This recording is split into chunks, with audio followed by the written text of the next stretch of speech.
राज्यसभा और लोकसभा में वक्फा सवाल जारी। संभल को लेकर रामगोपाल यादव ने उठाए सवाल।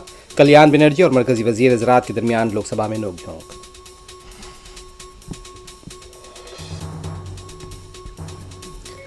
संभल के बाद बदायूं की शमसी जा मस्जिद के सर्वे के लिए अदालत में दरखास्त। मुकदमा बिल्कुल फर्जी है, मस्जिद कमेटी के एडवोकेट का रद्द-ए-अमल।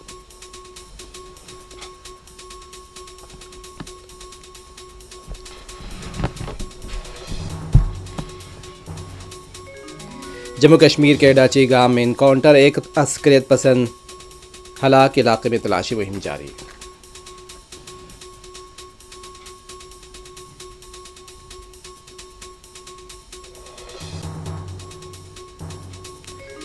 केरला के अल्लापुजा में खौफनाक सड़क हादसा, MBBS के 5 तलबा हलाक। तमिलनाडु में चट्टान के गिरने से 7 अफराद की मौत।